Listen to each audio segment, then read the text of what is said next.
I remember showing up to class. I didn't know my lines. I wasn't working the scene that I was in. My other scene partner just wasn't for me, right? That's what I was thinking, which is totally bullshit. It's like, hey, man, you need to adjust and do what you got to do. I go in there and we did horrible. We were up there and we kind of remember our shit. And Frank looks at us. He goes, that was one of the worst fucking things I've ever seen in my life. You could both go sit down. I don't want to hear what else you have to say. Wow. And then he went on a rant. He didn't name drop, but he went on the rants about preparation, about us wasting our money. Why are we even showing up if we're not taking it serious? And on my drive home that night, I said, this will never happen to me again. I took it personal.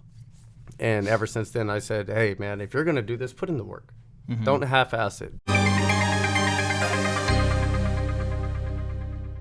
What's up, everyone? Welcome back to the Film Goals Podcast. Today, I'm in a whole different location, man.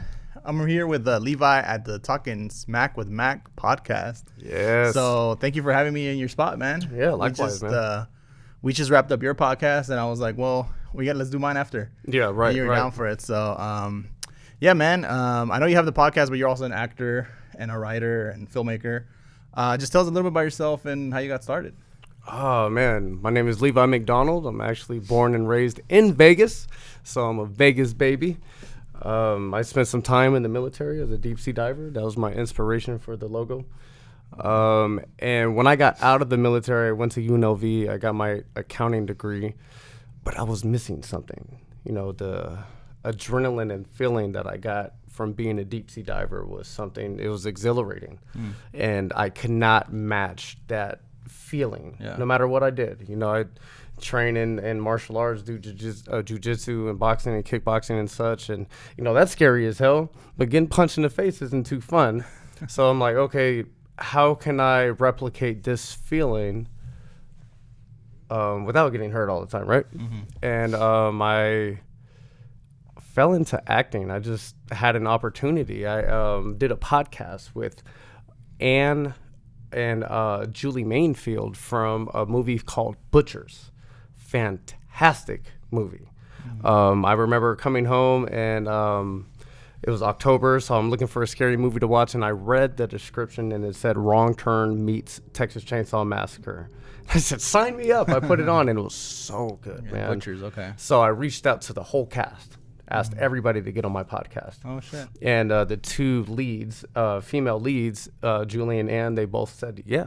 I talk to them still to this day. This is like 3 years ago. And I asked them questions. I said, okay, how do I get started? What do you do to find auditions or find people to work with? And they gave such amazing advice. Still, pretty much every job that I have gotten is based on what they told me. Okay. And so I listened to them. I joined some Facebook groups and I found an audition. During that audition, which I booked, it was actually like my first in-person audition, and I booked the lead role of like a 10-episode TV show. That never happened. But during that audition, I met a good buddy of mine, Jeremy Chavez. Okay. And he's the one that pointed me to Dream Tracks. And I went there and I studied under Frank Perillo for all of last year. Okay. And so it's pretty new. When did you start? 3 years ago. Okay. And what came first? Was it the podcast or was it the acting? It was the podcast. Okay. So you were already doing the podcast. Mm-hmm. And the film Butchers, was that local filmmakers or where'd you find them? Man, it was a Canadian film. Oh shit! And they came down, or how did that happen? No, I did a Zoom. Zoom. Yeah, okay. I did Zoom. That's crazy, dude. Okay, I gotta check that out, Butchers.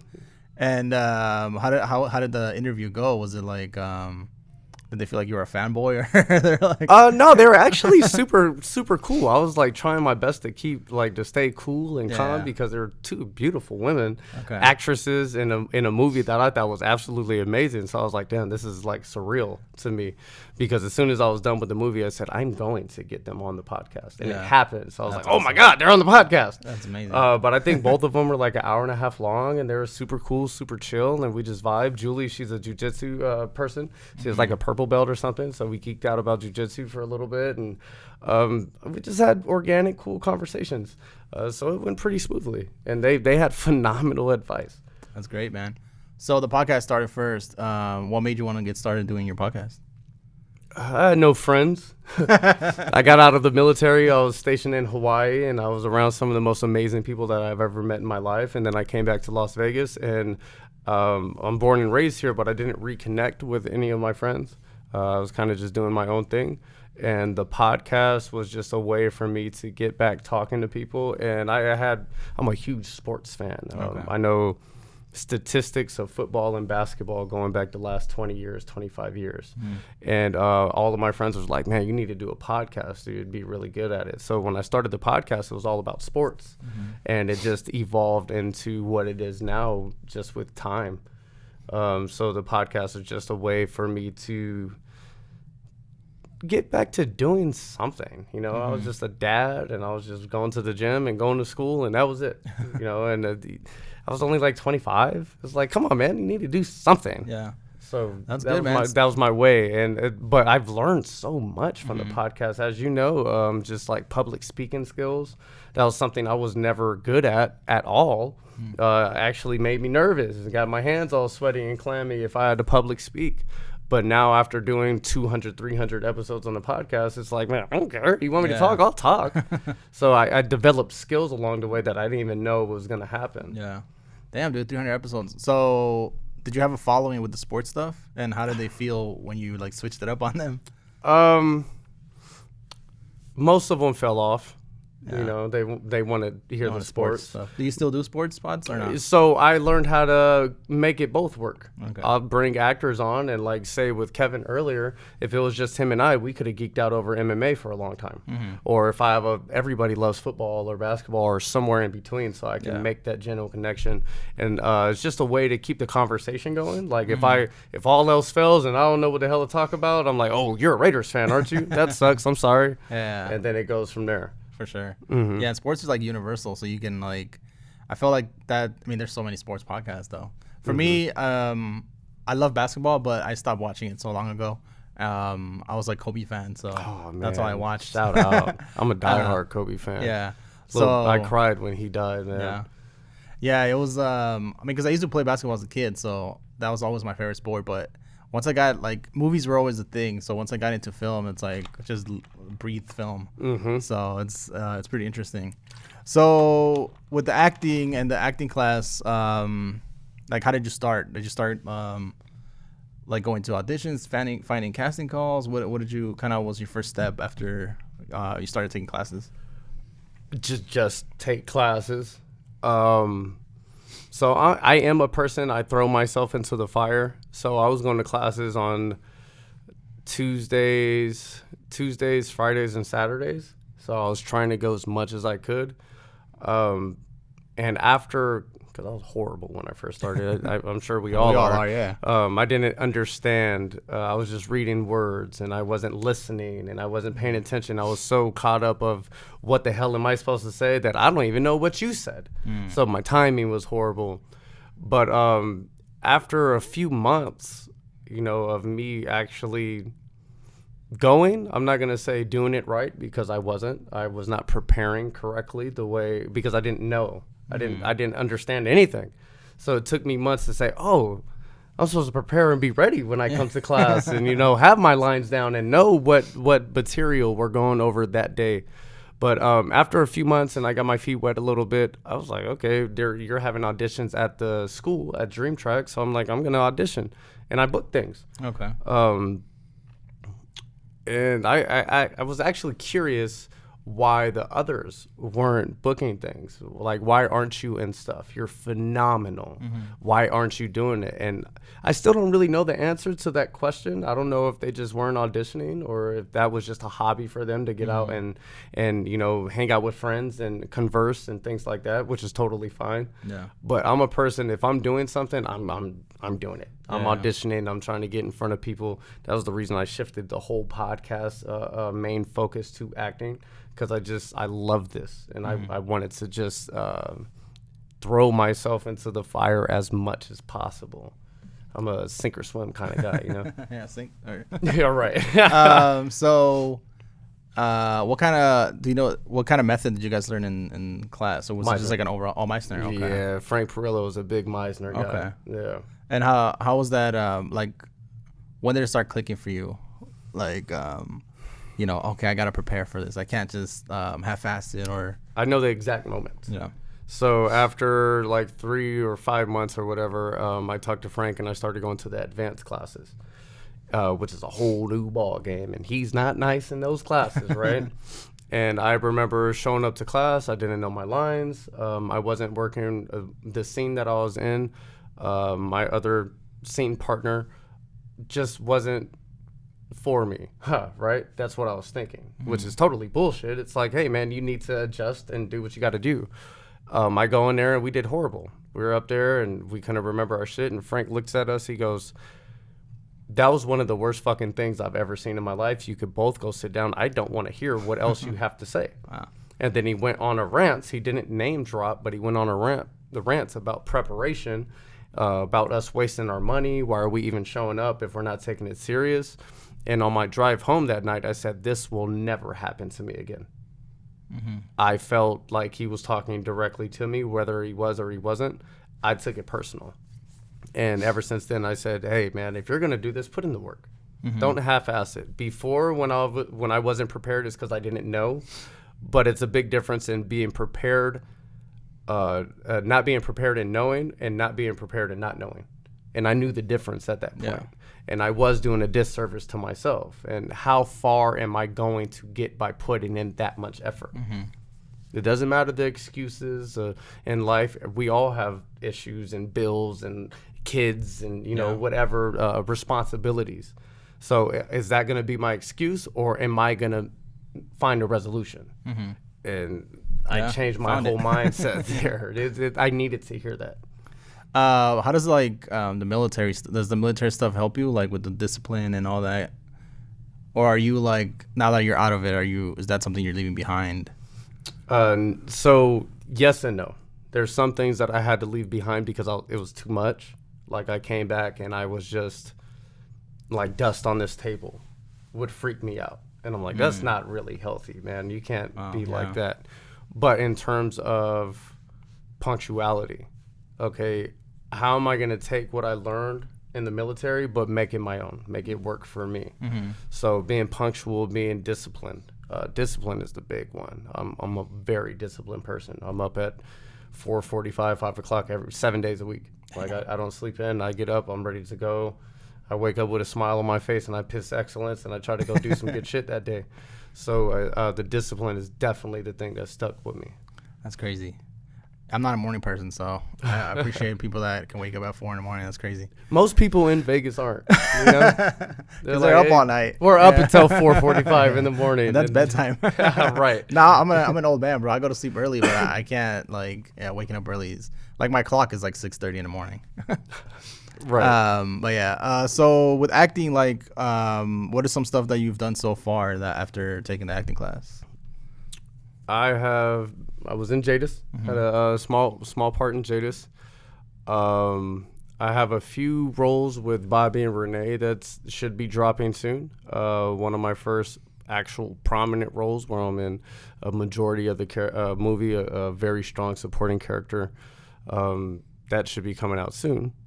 I was in Live Survival, a zombie movie from Joe Lujan. Okay. That released a couple years ago, and the sequel to that is coming out soon too. And I'm missing some good ones. Remember, it's the lights in the spotlight, man. We don't have it written down. It makes you forget everything for real. Yeah, man. So you've been doing it for like a year, you said, right? No, about 3 years. About 3 years. Yeah. So how was your first experience on set after going through that whole experience with acting class? Deer in headlights. Yeah. Yeah, you don't know. You have an idea, but it's just like anything else. You could read the book as much as you want to, but until you put that in place and you actually, do what you learned, you don't really know. Mm-hmm. So it's like, okay, how much can I deviate from the script? How much can I play with this? But I knew the basics as terms of framing and a lot of the terminology, which helps. Mm-hmm. If they say, to your one, go to your one, and then at this cue go to your two, stuff like that. I was prepared for it because of class, but you still got to get those actual reps in. Yeah. You got to get the reps in for sure. The ones that matter. All the practice is fantastic and it helps. But when those lights come on, it's a little bit different. Either you feel it inside and you bring it out, or you don't. Yeah. What was like your I guess your inspiration? You loved movies? We talked about horror movies in your podcast. Yes. So what is something that like inspired you, or like a role that you want to work towards? Okay, so I have a few different inspirations. Like we mentioned before, martial arts movies was my thing. Jean-Claude Van Damme, Michael Jai White, Scott Adkins, Jason Statham, Jackie Chan, Bruce Lee, Jet Li, pretty much all the leads. Donnie Yen, all of these guys make phenomenal movies, and they looked so badass. Wesley Snipes in the Blade movies is just... or Bruce Campbell, period. It's like certain people have charisma, and when they come on the screen, it's like they have a shine or a glow around them, and I was attracted to that. But it's also like the teamwork involved. I really like film because in that moment, you had a bunch of different people doing their jobs to a high level to be able to give you 10 seconds or 30 seconds or 3 minutes or whatever it is, and then you rinse and repeat, and then you make this quality product that is based off a bunch of team effort. And I love that too. What is like a role that you think you would love to play? I want to be a soldier just because I was a soldier. My like the last straw for me joining the military was watching the movie Red Dawn came out. Okay. Yeah, have you seen? I haven't seen it. I know what it is though. Okay, so when I believe it's the Koreans, when the Koreans come over and they drop down and they take over, the coastal America, I'm like, hell no, I need to be prepared for this. So I went to the military and trained, but I feel like just because of my experience in the military, I could bring the role of a soldier to life very well, or a drill sergeant, or an asshole, something like that along those lines. But do you think that would mess with you? Did you actually go to like war or anything? No, I went to Vietnam. I went places, but I wasn't shooting or anything. You didn't go to like how old are you? 30. Oh, okay. I was gonna say you didn't go to like Iraq or anything. Okay. I got lucky. I was on the other side, Okay. the Asian coast and the Asian islands and stuff. Okay. A lot of my work was in. I went to Guam. I went to Palau. I went to Vietnam, places around Hawaii and Oahu and stuff like that. So my job was just strictly in the water. I was a part of 7th Dive in Hawaii, and we were an emergency response team, basically. So if any natural disasters happened in the world, we were supposed to deploy in a certain amount of time. But a lot of those are just like ship recovery or body recovery. I did body recovery in Vietnam. So it was a little different. Okay. Yeah, I'm thankful I didn't have to go to war. Right, because I was going to say, like, if most people like that have gone through that, playing a soldier would probably like trigger them, or I'm sure. mentally, like, would you do something with like water, since you were in the water so much? Yeah. Hell yeah. Probably an expert at that. I wouldn't say an expert at all. It's been a handful of years, but I'll definitely throw a helmet on and jump down and go, scuba diving or hard hat diving for sure. It's like a shark movie. Exactly. So there was a director in the city that said that he wanted to make a shark movie at Lake Mead, and I submitted for it. I was like, hey man, I'm a former deep sea diver, bro, and I'm an actor. I don't think there's too many of us in the city. Yeah. The movie never came to fruition, but I would love to do something in the water. That'd be sick, man. Yeah. So you mentioned martial arts, but I know you're a horror fan, and I want people to hear your like horror routine that my you rules. Do. Yeah, your rules to horror, because I thought that was hilarious. And I live by that too, man. All right, so my rules to watching a horror movie, because a lot of people, they cap, they say, oh, the movie's not scary, or it's not good, or yada, yada, yada. But if you instill these rules, everything changes, right? You have to be the only one in the house. That's hard. Make it happen. Windows have to be open. All the lights have to be off. And also, you have to be sitting somewhere, not up against the wall, but somewhere with the open back so somebody could come in and creep and get you. Now, when you instill those rules, so what do you man, sit on, a stool? What do you No, I sit on my couch. I sit Okay. on my couch because you can walk behind my couch downstairs. Oh, okay. Yeah, there's a specific horror chair that I sit in, and I get my little popcorn and shit, and I just, I make it an event for sure. And what's the third rule? So lights have to be off, Uh-huh. windows have to be open, and you have to be gotta sit sitting in a up chair. against, with something that's not up against the wall. Okay. Now, if you're in your room, a lot of people watch horror movies in their bedroom. Okay, open up your closet, open up your windows, and shit, it's different, man. Yeah. It's different. It's a whole experience. Yeah, now your mind is playing tricks on you during the movie. Mm-hmm. You know how many times I hear shit? People are walking in my house or something. What's upstairs? I look for my dog, and he's next to me. I'm like, whoa, you go check it out. I'm not going to check it out. Does it scare him? Does it scare your dog? Hell no. He doesn't even pay attention. Okay. I think he watched like SmackDown or Raw one time, and other than that, he doesn't even look at the TV when I have things playing. So what's the last horror movie you watched with your method? I don't know. Maybe Terrifier 2. Okay. I watched that in October, and I was the only one here. But I kind of break my rules because I like watching scary movies with my daughter. Okay. Yeah, but she's 7, so. You can't do all that crazy shit with her. Oh, no. She does it herself. Okay. She's with the shits. I remember when she was 3 years old. Have you seen the Fear Street movies? No, I haven't. Phenomenal movies. Okay. Trilogy on Netflix. And she's obsessed Oh with yeah, the they were like the second one. 80s style, right? Was that what it? Okay, yeah. No, I never saw them. Phenomenal movies, man. And when she was, I believe, 3 or 4, she was upstairs in my room, door shut, lights off, watching it by herself. I said, damn, girl, you might be into this shit more than me. Yeah. So that's crazy. It's funny though that you have rituals. I love it.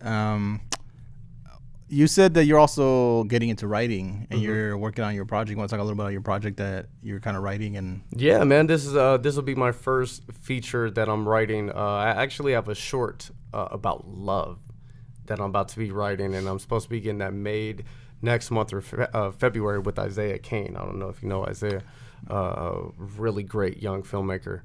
But the movie, the feature that I was telling you about is called Neighbor, and it's just a trying to survive movie, man, about a kid, 17-year-old kid that's growing up in a messed up house. He has an abusive stepfather who's on drugs, and he's just mean and degrading, and he wants to, he's a bully. He's a bully at heart, and he wants to make everybody feel less than. And then his mom, who's supposed to be the person that's saving him, is strung out on heroin. She's just high all the time. She's not even really there. And because of the stepdad and the how he helped her years before, she's kind of like a yes man to him. And whatever you want is how it's going to go. So this kid is just being bullied, and he's has so many insecurities, and he doesn't know how he's going to get out of it, let alone what his next meal is going to be. And he has to figure it out. And his only way out, he's not a smart kid. He's not an athletic kid. It's not one of these movies where I'm making it to the league to get out of the neighborhood. No, sir. He joins the military, but he's dumb as hell. He can't even pass the ASVAB. He's going to take the practice ASVAB, and he's failing that shit. So that only builds up more insecurities. And now every time his stepfather told him he was a dumbass little kid or stuff like that, it's triggering, and it's coming back, and he has no faith that he's going to be able to do it until he meets a neighbor that's across the street. And that neighbor has gone through some shit, but he sees this kid in the trials and tribulations kind of from the outside of what he's going through, and he wants to help him. And that is how he ultimately passes the ASVAB and gets out the neighborhood. And some shit goes down in between, and maybe some people are gonna die, and stuff like that. But yeah, man, I want to finish that soon. Yeah. I procrastinated a little bit, but I got a lot. Writing, for me, writing is procrastinating. I never get shit done, bro. Right. But the ideas are there. Yes. How did the idea come to you? I was washing dishes. I have some really good, I'm sure like just random thoughts, right? And I have an idea, like an idea page in my notes. Yeah. And every time I have an idea, I go and put it down. But I was washing dishes one day, and I thought about this whole story. I don't know why. I don't know where the inspiration came from. And I was in my head thinking about it so much, I started crying. Oh. I said, holy shit. This is a deep-ass story. I said, get in my notes. And then I started writing. I developed all the characters, and I just made a very brief beginning, middle, and end. And then after that, I started developing characters. Anything that you took from, like, your personal life? Yes. So as I started going down, I said, okay, I know the gist of this character, but where can I bring inspiration from? And then I reflected back in my whole life, and I was saying, oh, I remember this guy. Let me use this guy as my basis for how I'm developing this specific character. And their characteristics, their traits, the things that make them go and make them tick. And then I did that with each person, and it started going. That's awesome. Whether it's going to be good or not, I don't know, but I'm passionate about it. Get that first draft out, and then another one, and yes. You know, I say this, but then I'm on the same boat where I gotta do that shit too. So yeah, what's the love short about? So the love story, this is something one of my really good friends who passed away last year, I had him in mind. It was myself and him it's only two characters. It's a one-shot scene. We're sitting in a car, just like this. I'm in the driver's seat, and he's in the passenger seat, and the view is from the back seat up where the brake light is, and that's the shot. And my character is confessing his lack of love. Why am I not being loved? I have so much to offer. I'm a great guy. I try my best to be nice to people. Why did my girlfriend leave me, and why does nobody want to love me? And then I have a back and forth with the other person. He's a brief back and forth with him. I look at this character as like an OG, somebody who's spun around the block a few times and kind of has their shit together, and he's just dropping knowledge.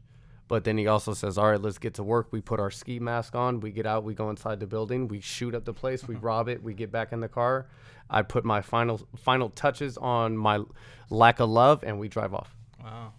Maybe 3 to 5 minutes. Okay. Yeah. Nice. I want it in black and white, too. That's cool, man. And you can, have you started building your, like, demo reel and all that stuff yet?